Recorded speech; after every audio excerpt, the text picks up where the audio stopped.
aloha pu Mehana kākou o wau ke ia o Manu Boyd. A pehea oi e Mehana o ka lā.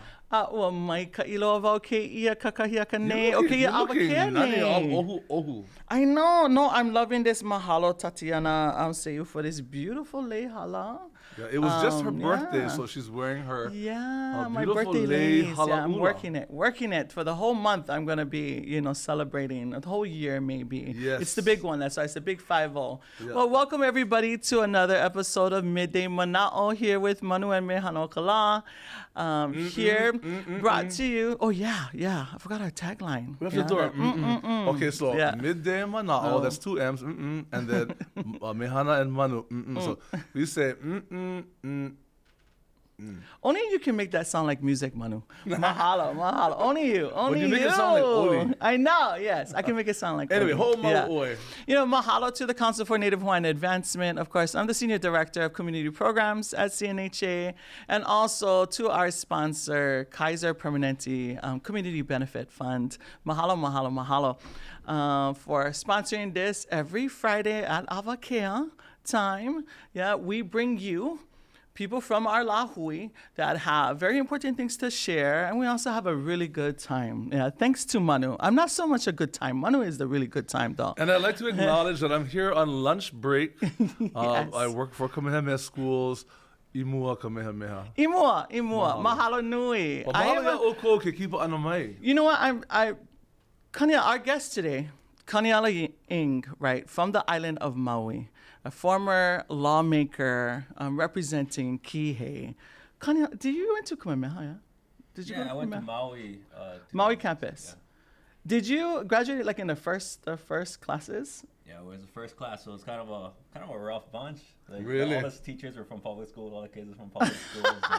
And, that's so funny. They didn't tuck in their shirts. If your shirt gets untucked, it's Saturday attention. So right. Way different than public school. Way different than Kapalama. Like, strict. So I can see you kept the haircut. Yeah, you gotta keep the haircut. I grew it out right. I was gonna ask him what year, but I think that might. I don't want to put you on the spot. Well, Maui campus up in A'apueo, up in Pukalani. That's right. You know, it's so awesome. So we have a Kamehameha graduate with Manu, a Kamehameha graduate with Kaniela. I am a graduate of Moanalua High School, AO Public Schools, but I also was just telling one of my dear friends yesterday as we gazed up at Kapalama that I too am a child of Pauahi. Mahalo Pauahi for paying for my entire college education. So yeah, we can all say I will jump in the crowd as a Napua o Pauahi. Well, nice to see you. Yeah. Great to be here. It's an honor.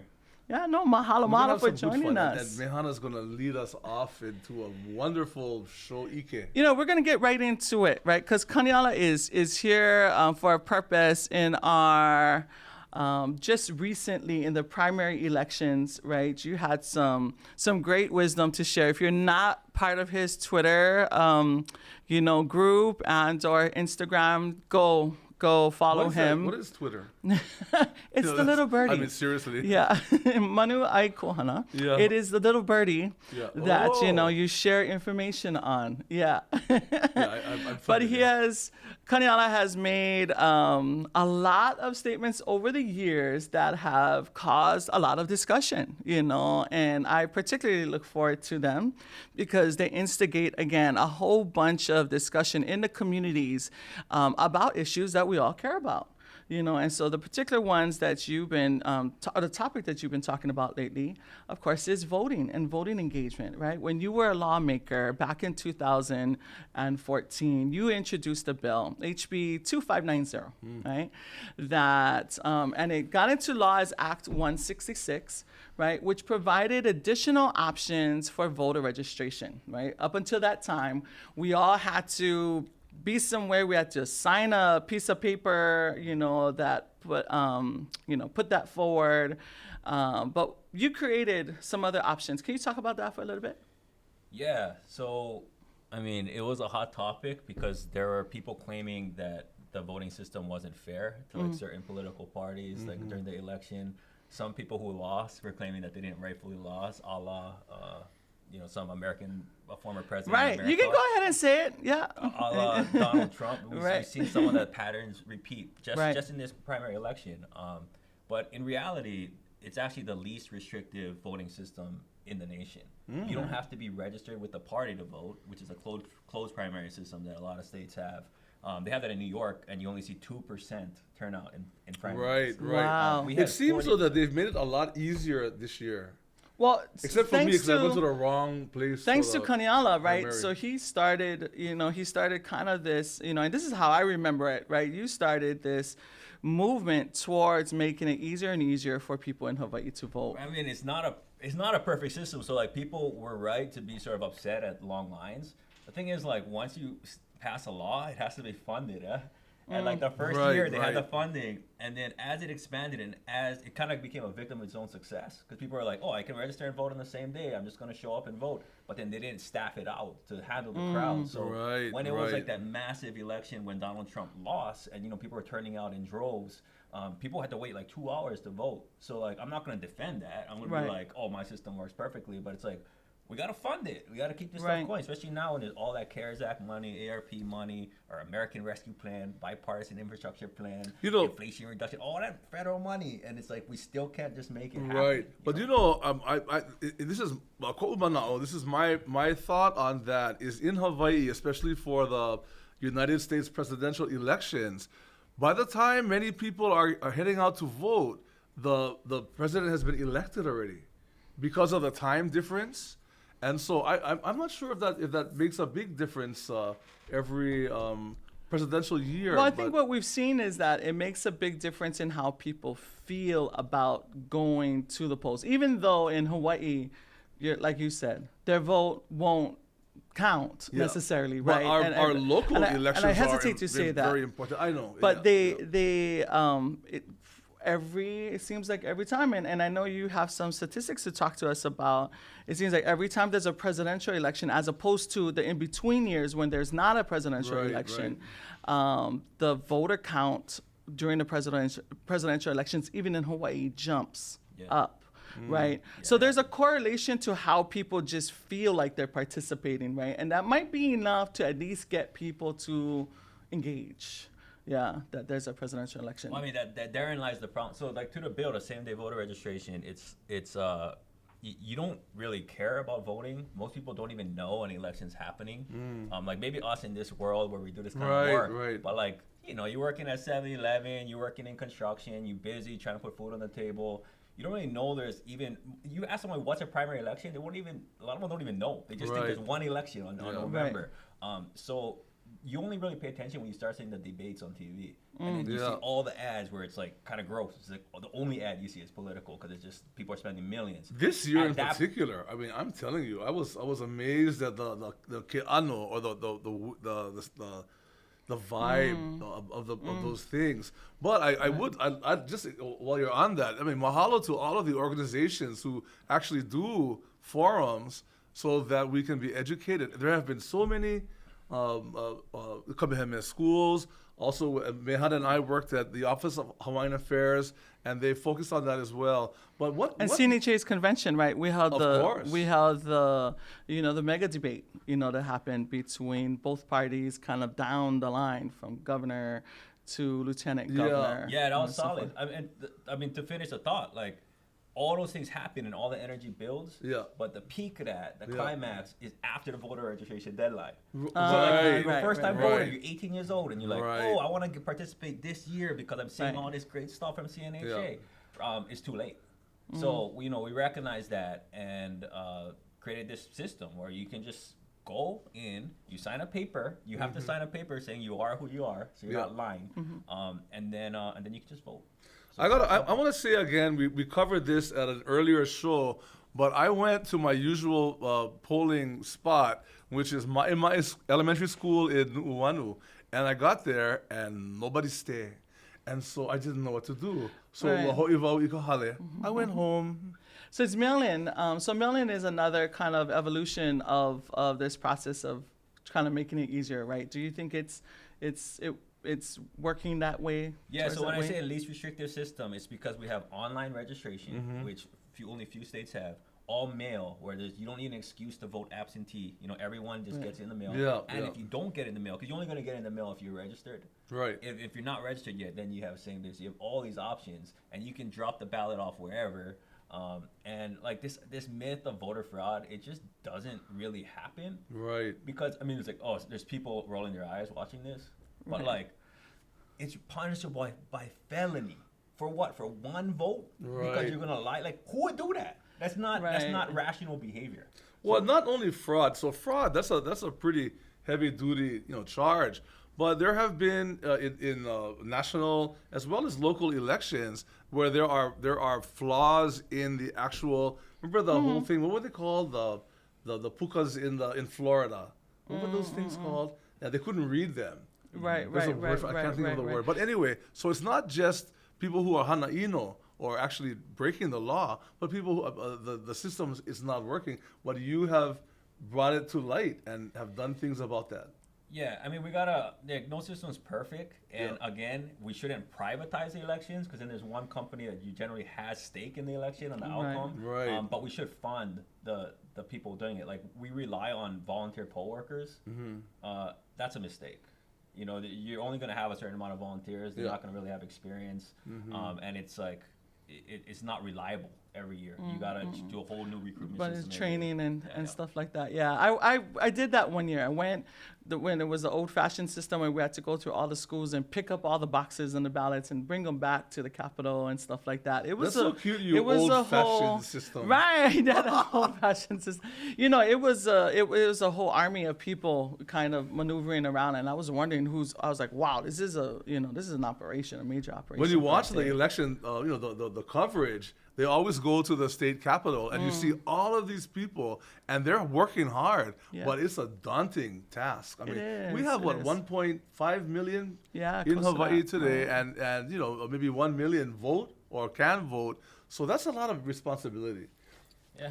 And one of the general sentiments is that Native Hawaiians vote at a lower rate. Yeah. Right. Of course, we still haven't created a system by which we can actually pinpoint that, right? Like, because nobody signs up and says, I'm Native Hawaiian and I'm voting, right? We usually do a whole bunch of, we use a methodology where we go by zip codes or things like that. But what are your thoughts on that? Well, first of all, there's this myth that I want to dispel that Hawaii has the lowest voter turnout. Every single media outlet, every expert will tell you that, the lowest turnout, but it's just not true, especially where it matters. So in Hawaii, we have a two-party system, but one party has been essentially defunct for the last 20 years or so, to the point where even when you feel like a national rise in the Republican Party, the numbers in Hawaii have actually been going the other direction. So in the last election, most districts, even the more Republican districts, are going Democrat plus 20, Democrat plus 22. Where nationally they're going Republican. So what that means is our election is decided in the primary election. There are two elections. There's a general election in November, and then there's another one earlier, and it's a race between Democrats. A lot of people running for that would be Republicans in any other state. Right. I won't name names, but there are people that I ran against that would be Republican in any other state that run. By the way, remind everybody, and myself included, when is election day? It's usually on a Tuesday in November. Was that be the 1st this year? No, it's on the 8th. Oh, the 8th, the following week. Okay, so 8th. November 8th, kala evalu o Novemapa hele oko koho. Now, I'm also kind of I don't really get involved in politics at all. And I'm, although recently, the last You did run few for years, office at one point, that was in 2006. I was much younger then. Okay. Mahalo for all 85,000 of you who voted for me. There you go. 4th out of 14. But who's counting? No, but honestly though, to be serious about it, I mean, about parties, I don't know what, I mean, really the difference is, and there is a difference in ideology, maybe, in philosophy, between the two larger parties. Yeah. And then you have elections like OHA, Office of Hawaiian Affairs, that is a non-partisan, would you call that? It is, yeah. It's but that's another story too. That's a difficult one, but it's here we are, moving forward. But what are your thoughts about people who don't even know about parties? I mean, parties are a colonial construct. Parties aren't Hawaiian. It's like, well, not that kind of party. Oh, I'm sorry. Yeah. Political, if we go, they use these tools, these labels to divide nations, like Hawaiian people or like communities of color, poor communities.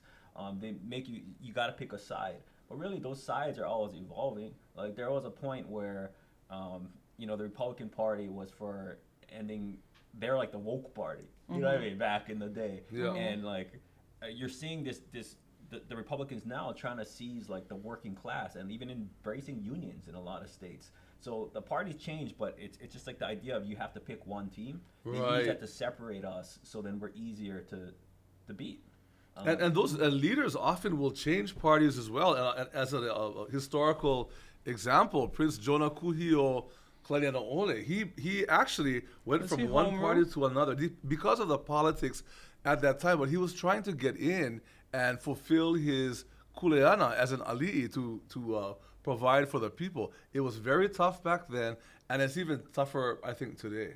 Right. What do you think? Because that's a point, right? The different parties is a point of engagement for the individual, right? They have to come into the system choosing one or another, right? But beyond that too, what do you think legislators, lawmakers, like yourself, you created a pathway to make voting easier. What do you think other lawmakers can do to get more engagement from people? We're looking at, like this like same day voter registration, mail, like that's at this like technical level of like the actual process of voting. Right. But what makes people civically engaged in the first point? It's not just like, oh, all of a sudden you're gonna vote because it's easier to vote. Like you gotta care about politics. You gotta see the bigger picture beyond just feeding your family. You gotta understand how these systems relate, how they feed each other.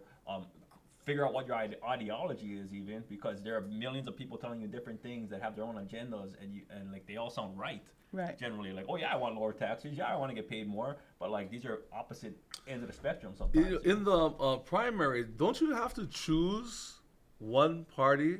Yes. So if you're gonna vote for one, maybe it's Ohana or somebody that you respect and admire, if they're in a particular party and you vote for them, you have to vote in that same party. Is that correct? Throughout the ballot. It's almost impossible for a third party to win. You're right. So in the home, I think the Kuhio is a great example, right? So when I talk about first to land the plane on the first thing, we had 40% turnout in the primary. That's the highest in the nation. It's not low. It's the highest in the nation. It's a record for Hawaii. It's massive turnout for primary compared to places like New York where you normally see 2 or 3% in a primary election. That is crazy. So that's where it matters. So yeah, we might have a lower turnout in the general election, but like you said, it doesn't always matter because the presidential election's decided and all that. But in the primary, we're actually doing very, very well. But considering that this is our main election, though, it's still very poor. 40% is not where we want to be. Right. If this is where most of the things are decided. So but ho'omaikai, congratulations to all 40% of you who did hele akoho that you went out to vote. So I just want to shift that narrative because New York is is so 3%. shameful. They're so shameful. I want to go back to that. So what can legislators do? What can lawmakers do to get better civic engagement, right? Because as you did that by creating a smoother pathway. What can lawmakers do today, right? And you were getting to talking more about the inspiration for voting. Yeah, so what Kuhio understood and what a lot of people don't understand today is that power isn't monolithic. It's not a single monarch that has power. Even monarchs, their power comes from the people. Listen to people. It comes from that respect, because if they did they have that respect, they'd have their heads, their throats slit. Well, you take them opihi picking at high tide. Yeah, exactly. But like, there's that level of accountability. Power is not monolithic. These politicians that's right. stand on their donors. They stand on different institutions, and like unions, whatever it is. And that's where the power is. So this idea that like lawmakers can do something, like, no, people need to do something in order to get. Okay. And that comes from like my full-time job is a community organizer, a movement organizer, where we get people having conversations with each other and coming together. And that was a tradition that goes way back from the Ku'e overthrow days to the sugar worker plantation days to the Hawaiian Renaissance, PKO, Protect Kaulave Ohana. Like all that came from the ground up. So the Home Rule Party was there's like this business class, the missionary families that were in cahoots with like kind of some of the Asian settlers who wanted to get into business and get out of the plantations. Props to them. But what that meant was the workers and the Native Hawaiians, especially Kanaka Maoli, were getting pushed down in terms of power and wealth and in their own lands, basically disenfranchised in their homeland. So he went together and put together this home rule party that even like some Haole allies combined to make that, like, and we see that a lot today. Like when we have like Mauna Kea or a big environmental struggle, we see a lot of like Haules in the environmental. Allyship is that kind of common.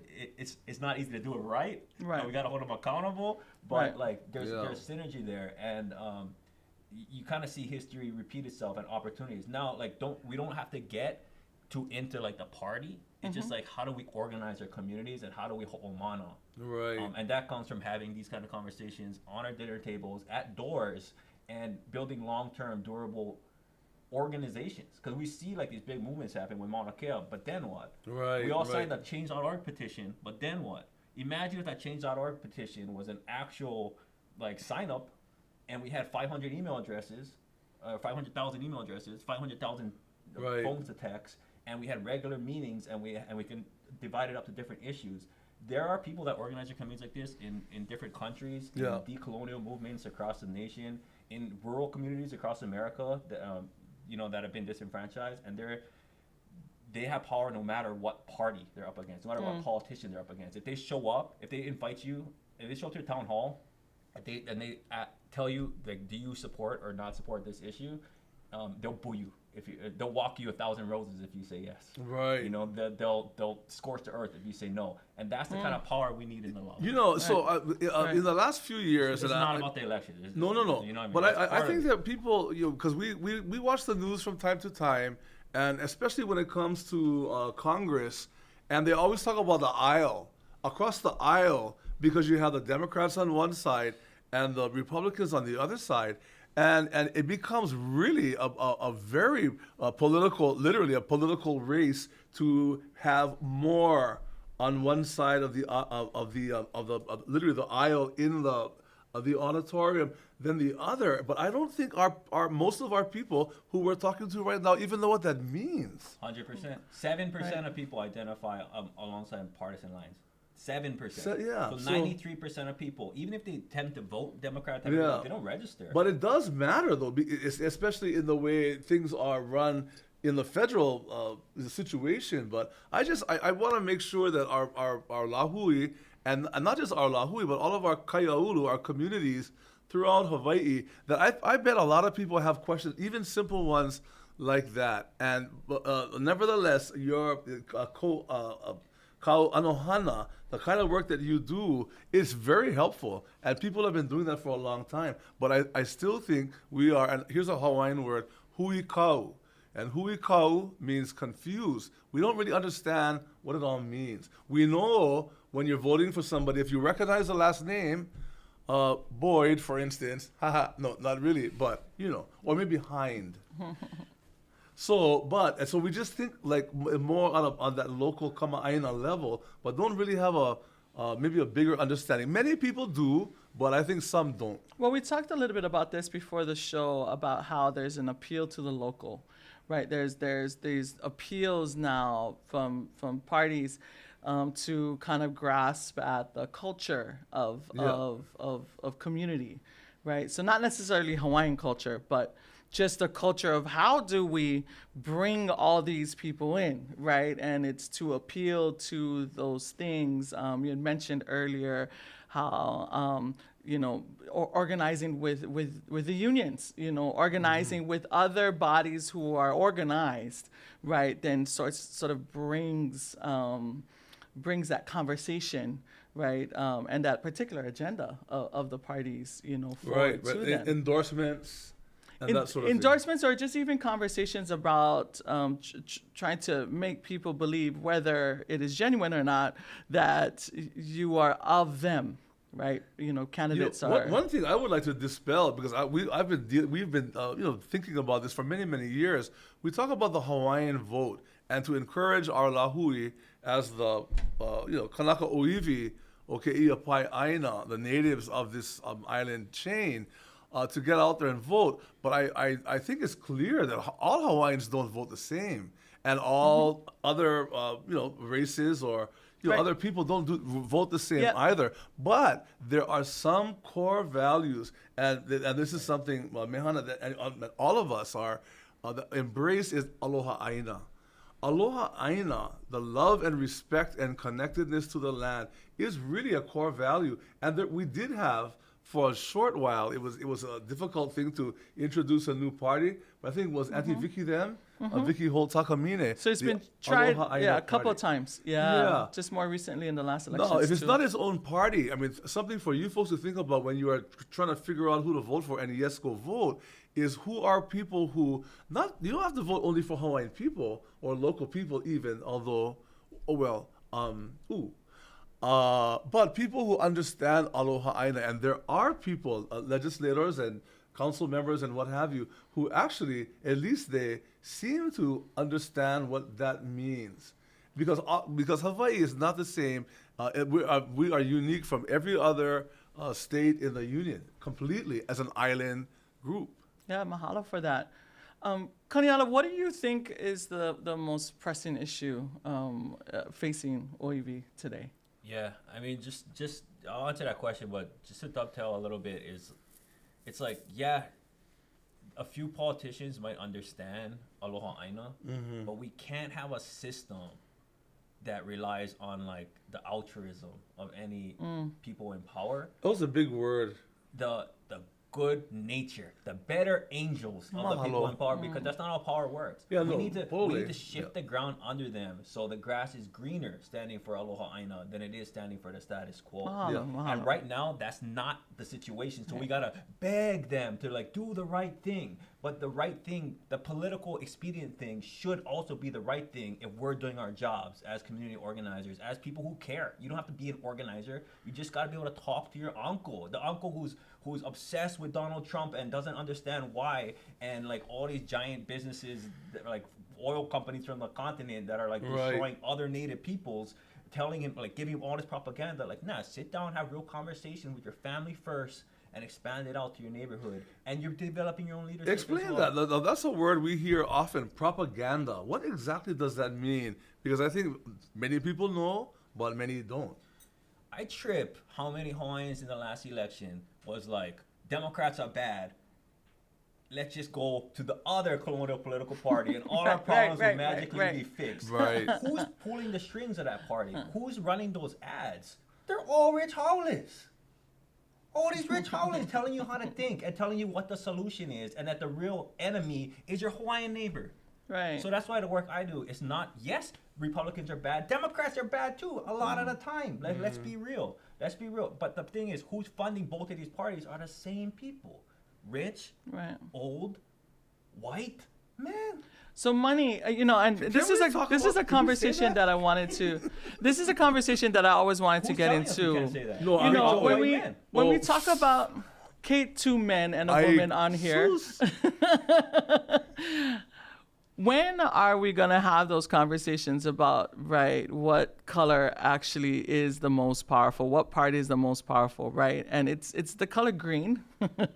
It's the color green, right? Silver and gold. Money, and who has it and how it's wielded is probably the most dominant power institution that exists in the in the political landscape that we come from, right? And so I often have these conversations at the dinner table with family, and we talk about, demonize one side over the other because we're pulled and swayed by messaging that's carefully crafted, of course, by brilliant people who get paid a lot of money to craft those messages.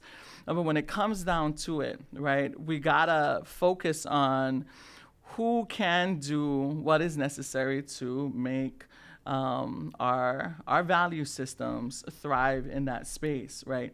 And it often, sometimes on this vote, it's this person, and sometimes it's that person, and it's a little bit more complicated than I think the party lines have made us believe it to be. My grandma told me one time a Hawaiian phrase, and my grandma was not a fluent speaker, but she was very rooted from Kohala and what have you. But her mother would say something, which was a phrase, "Oke kala keali'i," which means the dollar is the chief. And they said it with kind of disdain. So, but we're talking back in the 19th century. So that hasn't changed at all. Right. So where the money is, and where you look at the advertisements that we saw in the past cycle of outside entities who aren't kama'aina at all, sort of interpreting and being kind of hanaino, in those ways. But malela ke kala, that's where the money is. And so that is something. And maybe you can talk about social media, because that has been something maybe that has helped to increase. What do you think?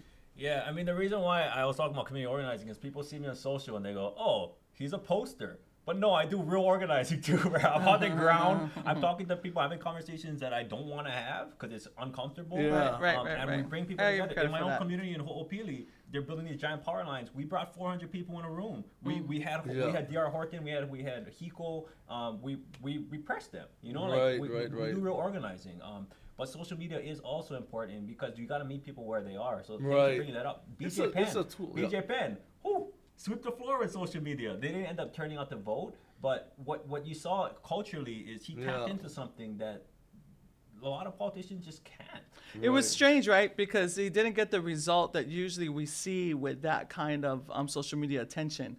Yeah, so it was kind of an enigma when it happened in the vote. Well, kind of, sort of, right? Maybe in a couple generations of voting from now, he'll be more successful. Look, social media is not voting, and that's what people got to understand. Right. That's a great point. There are more voters over 90 than under 30. Right. In Hawaii. And we're on our way. They're not on Instagram. Over 90. I want to interject, because I'm looking at Mehana. Mehana is so beautiful. Oh my and goodness. It was recently her lahana. We're going to end this show soon. No. But she's wearing lei hala. And it has to do with elections. And I learned this from my grandmother. And so lei hala are used for certain occasions to mark the passing of something. So birthdays, perfect. For New Year's, you wear the lei hala. In our family, we love the lei hala. We wear it all the time. But one occasion that I learned from our kupuna, that during elections, especially if you are supporting someone, you never give a politician a lei hala. I watched the commercial a few years ago, and a politician was promoting himself wearing a lei hala. He never win. Yeah. He doesn't. He never have friends. Well, no. Yeah. Well, he had a lei hala. Yeah, he never had friends telling him not to wear that. Also means to miss the mark, or to pass. Right. So for those of you out there, this is part of our island culture. I know it's not on our outline for Ke'iala for today, but do not use hala during election time unless you don't have want good them feelings. To win. And don't do that either. Mai hanaino. Mehana. But happy belated birthday to you. Mahalo. Cigar, kukui nut shells, and mock orange. Can do. Why not? Kaniela, before we're gonna literally have to end our show pretty soon, but I wanted to just go back to the question I asked you about what do you think is the most pressing thing in front of the Native Hawaiian people, the Oiwi, today. It's just like it's that power. So the thing is, when Kanaka hear the word power, they're all like, ooh, that's like a holiday. That's people who. That's what got us here, where people are power hungry. Yeah. This idea of colonialism, where if you're not expanding, you're losing. But what we realize is the real way forward is to take care of your home, where you're from, in the same way that any other creature would in an ecosystem. Yeah. You take care of your kids. Yeah, just take care of, and we need power to do that. But what power means isn't a power over someone. It's just agency, freedom to live how you want to live, to be a Hawaiian in Hawaii. And we need to hold mana. And the only way to do that, I mean, home rule party is a great example. Thanks for bringing that up. Yeah. How can we create that now under the system we have? Populism is what we're seeing now on the rise. It's less about left or right or Democrat, Republican. It's like, are you part of the status quo institutions, or are you with the people? Are you a populist? And that's dangerous. That can devolve into like fascism. Right. That's I was where, going like, to the say, Nazi we've been there go. before in history. How do we harness that populism into new institutions? Right. CNHA is a good example of trying to do that. But we got. We need a huli here. Yeah, but we can't necessarily do a third party. So we have to organize ourselves into new organizations that can work in probably Democratic primary, because that's where all the action is. But I believe that many people in our audience don't really understand what that even means, and I think that's part of the problem. The real simple. You watch the national elections, you'll see a big map of America, and you have the red states and the blue states. I bet there are thousands of people right here watching this or in Hawaii who have no idea what a red state is or a blue state. In the 70s, in the 90s, both parties had to respond to the Protect Laʻolawe Ohana. Right. Both parties had to respond to Mauna Kea just a couple years ago. Right. And we got to find a way to make those movements durable. So that means next time we see an uprising like Mauna Kea, we got to figure out a way to absorb that energy and train up new leaders. So we're not just like, koho okahi, like, pull a case. Like, no, we got to train up. It's leader full. And the more leaders, the harder it is to take it down. You can't just throw some mud at somebody like they did to Kaikaʻahele. You can't just throw mud at people and like take down a whole movement, because we're all going to be our own leaders in our own right. Yeah, that's a great word. I love what you said. Leaderful. I make up words all the time. Kaniela just made up a word right now, but I think that should be a thought leaderful, that we, that we carry forward, right? Is that the movements, right, are not just made up of a few individuals, but the more kind of leadership qualities that we have across, and people willing to be courageous and step into those spots, right? And know that they get the support, right, of the us. That's usually why Hawaiians, we don't go forward, is because we don't know who's going to come with us, right? That's been more and more. And to Manu's point, like, not all Democrats are going to vote the same. I mean, not all Hawaiians are going to vote the same. Some will vote Democrats, some will vote Republican. But what we all have, what we all share is, like, we were part of a nation that didn't mass incarcerate people. We didn't cause mass pollution and biodiversity loss and climate doom. That wasn't happening. You know, we didn't have homeless people because we realized there's enough resources for everybody. That we didn't have to have a society where 3 old, rich white men have more wealth than 50% of the population. It doesn't have to be that way. Well, there he goes again with a white man comment. No, because pointing did you major in political science? A little bit, but it's like, we all did a little bit, didn't we? Who writes the history books, right? It's the thing, like, we were taught in American schools that Columbus did nothing wrong. Oh, yeah. Like, that is because of rich old white men write these things, right? So, anyways, like, money is one form of economy, right? Like, the economy is like how money is, but it's also just resources. Before the Western dollar even reached here, we were able to take care of everybody. Yeah. And we can do that again. It's going to look differently, but we can do it again. If our ancestors could do it, if our kupuna can do it, we can do it. Even though Mehana wants to end the show already, I'm not done yet. No, but maybe, for our Ohana out there, maybe just something to kind of consider. What do you think are qualities of a good leader? I mean, you think about it. And just if you had an idealistic perspective, what makes a good leader? And then also, who are some of the great leaders we've had in our own Hawaiian history? It's not about race. It's not about political status or party. But there are certain core values that we've had, and in our Hawaiian community, many great leaders. But again, you get the kala involved, and then that C word, corruption, happens, and all the stones fall away because, you begin to work in a vacuum. We've seen that in our communities. But also one last thing, because I know Kalamai, but again, leaders need to also learn how to follow and ho'olohe, and not just vala'au or olelo, speak and talk and all of that. Listen, but also learn how to follow. That's something we should teach our kids. We don't all have to be leaders. you be a good follower and you support what you believe in and identify your definition, your personal definition of who or what a good leader is. Oh, we should all be leaders, but following is a part of that. Yeah. Following is a key characteristic of a great leader, like how you said, right? There's no drawback to saying don't be a leader. Be a leader, but know that one of the main characteristics of that is being a good listener and being a good follower. But always look behind you to see who's there, because sometimes a leader thinks they're leading well. They turn mahope olako and nobody stays. Yeah. So they're leading on their own. That's but right. Listening and following is a key characteristic of a good leader. These are all important things that we all learned in Papa Manaʻo in kindergarten.